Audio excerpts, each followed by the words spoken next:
Does your mix bus light up like a Christmas tree? Do your channel faders end up so far down that they're almost off? In this video, we're going to explore how to avoid situations just like that and give you the tools you need to combat clipping. We're going to take a look at a technique called gain staging and its importance when it comes to mixing your audio. By the end of this video, you'll be a gain staging magician with cleaner, more compelling mixes. Ready to get started? Someone hit record.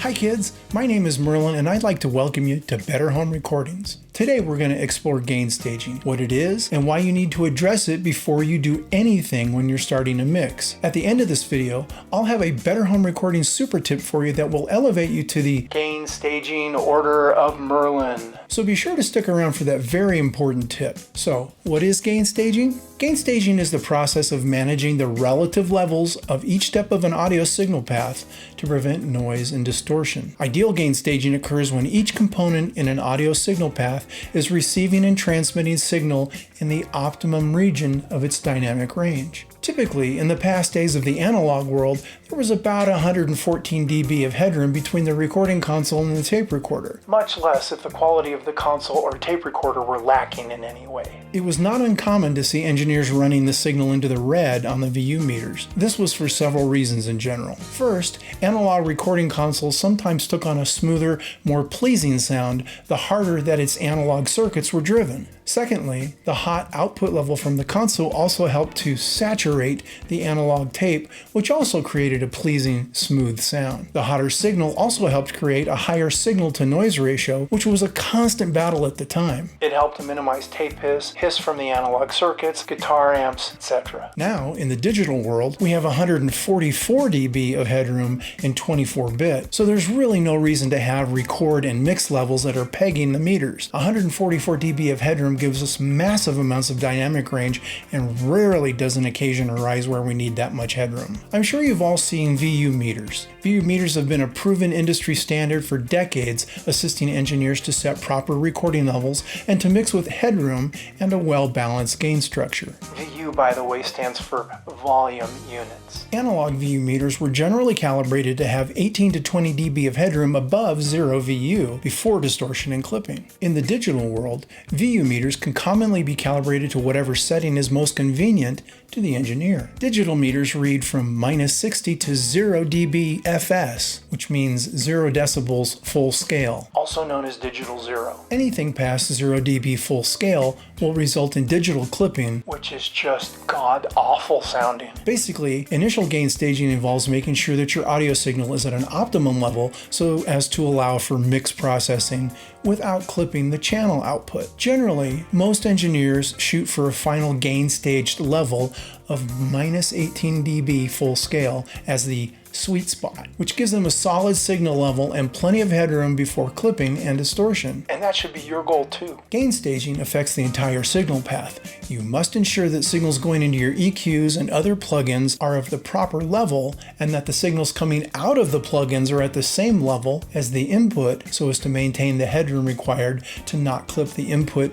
of the next stage of the audio path. I know that sounds like a mouthful, and trust me, it was, but we'll have more on that in a moment. So, how do you properly gain stage your mix? First up is clip gain. Most DAWs have some type of clip gain adjustment, which allows you to change the gain of a clip before it hits the insert section. Looking here at Logic Pro, you'll see it handles clip gain a little differently than, say, Pro Tools, where Pro Tools allows you to adjust the clip gain directly from the audio region itself, which is a bit more intuitive to me. Logic uses settings in the inspector for clip gain. Here you can see that I've clip gained this region down to -5.6 dB. The one potential drawback to using clip gain is that you will have to adjust each individual clip in your sequence. If you want to use clip gain, you might find it easier to bounce each individual track's audio into one single clip, so you only have to adjust one clip gain per channel. The next tool in your arsenal for adjusting gain stage is a gain plugin, sometimes called trim or something similar. It all depends on the DAW that you're using, where you can also control the level of an incoming signal. You can see here that I've used the gain plugin in Logic to bring this gong cymbal track down by 21 dB. With the instrument set at 0 dB in the gain plugin, it forced me to put the fader down towards the lower end of the scale, which made it really difficult to adjust the levels smoothly. If you're working with tracks from an outside source, say from a producer or a fellow musician, it's also best to gain stage each channel by an equal amount, say everything down 8 dB. This will preserve the mix balance of the tracks as they were compiled for export by the producer or the musician, but it will leave you more headroom for further processing while you're doing your mixing. Otherwise, when working on your own, adjusting individual channel gain is fine as long as you get the levels into that -18 dB full scale range. Moving on to input gain. Some plugins have an input gain knob, which allows you to control the level of the incoming signal before being processed by the plugin. I can hear some of you saying, "But Merlin, why not just turn down the channel fader?" Unfortunately, the channel fader only controls the output of the channel itself and is post all the inserts. So, if you turn down the channel fader, the signal going to the inserts will not change, and you will still be clipping the inputs to the plugins or other bus processing. Here's what I mean. Take a look at this compressor plugin. Notice the input level. Now watch what happens when I bring the channel fader down. The audio goes away, but you can see that the signal is still present at the compressor's input. This is why you need to adjust clip gain before it hits the inserts. The next part of our gain staging journey is gain staging the entire audio path. So, not only do you have to gain stage the audio path from the audio clip output to the channel output fader so as not to clip the master bus, you also need to make sure that you're gain staging through your individual plugins on each channel. That means that it's important to make sure there is not a huge jump in level as the audio signal runs through each individual plugin. While EQs, for example, do not generally present a huge gain staging problem, compressors, on the other hand, can wreak havoc with your levels if you don't pay attention to them closely. All you need to do is simply compare the level of the signal with the plugin bypassed, and then with it in line. There should be no audible difference in the levels if you've gain staged the plugin correctly. Here you can see, and hear, that the level coming out of this compressor is much higher than the input signal. Notice the difference in level as I bypass the compressor and then turn it back on.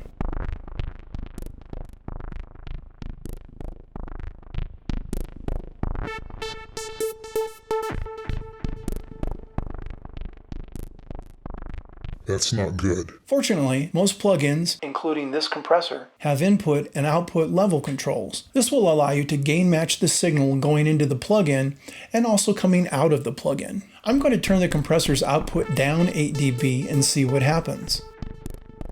Notice now that as I bypass the compressor, the audio level stays roughly the same.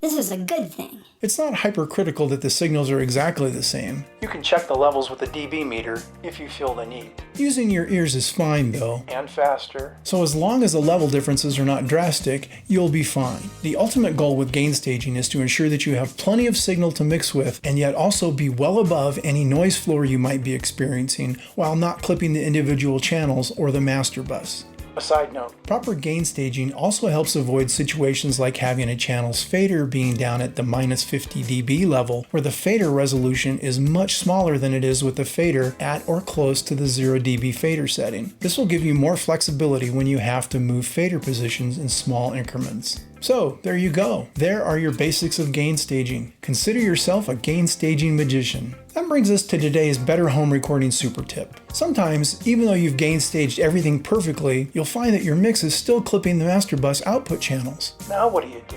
Many articles or videos about gain staging address this issue by telling you to select all of your channel faders together and then bring them down all equally until the signal level on the master bus is no longer clipping. While this technically works, it will definitely stop the clipping. Most people overlook the fact that it fundamentally changes your mix. Why? Because any fader channel that you bring down that has a post-fader effect send on it, such as feeding a separate reverb plugin on an aux bus, will then lower the amount of signal that you're sending to the reverb unit, or delay, or whatever. This will definitely affect the sound of your mix as your overall reverb levels will be lower. So, how do you fix this? Well, your initial impulse might be to just turn up the reverb's fader level a corresponding amount to however much you turn down all the faders. 3 dB down on the faders, 3 dB up on the reverb. Unfortunately, this is not a very accurate way to do this. I'm sure there's a mathematical way to calculate all the logarithmic variations that are introduced by doing that, and what the corresponding amount of level compensation would be, but who has the time for math? I just want to mix.